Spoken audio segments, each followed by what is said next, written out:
I love teaching so much that to ask me what I love about teaching is like asking, what does a wizard love about casting spells?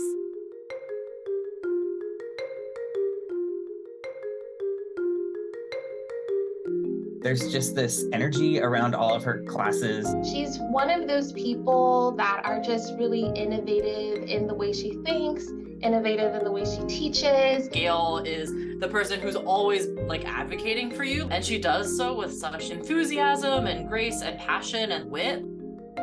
I decided that when I showed up for my students that I would be 100% there for them. I think that's Gail's superpower. She's like so good at making people feel like they're valued. It always felt like we had something to contribute to class, and like she was so great at guiding the discussion. There's so much room for students to bring our own lives and our own stories to the classroom. I cast the students in the role of co-teachers. I aim to have my students talking 80% of the time.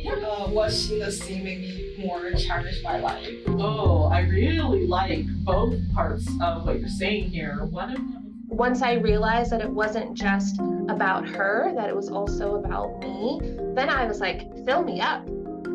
I know that they will remember those experiences, those moments when they spoke and said some insight, or when they were really tuned in to another student sharing some personal connection with a text.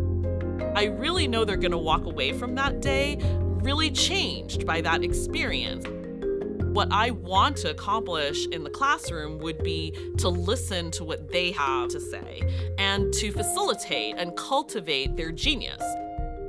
Since working with Professor De Kosnik, I've learned that I really love researching film and television and media, and that I have a passion for that, and that is actually where I see my career going now. So much of who I am, even now being a professor of my own, is really owed to her stewardship. She's such a great mentor, and she's like, Jingy, you should like slow down and ask yourself, what is it that you actually want from a career? And I was like, wow, no one has ever actually asked me that before about what I want. I would say if someone who knew Gail and knew her teaching style came into my classroom, they would see a lineage.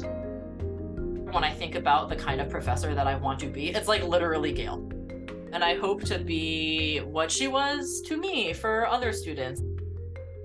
When my students leave my class, I want them to have a respect for themselves as learners and thinkers and speakers and writers. Gail is someone who like explicitly subverts power structures and is super smart and super kind, while also being conscious of these issues and specifically mentoring people who do not have those privileges or those opportunities. What I want students to feel in my classes is that they can read more deeply, think more critically, have more insights, produce more new ideas in their writing and their speech than they even knew, than they even thought was possible.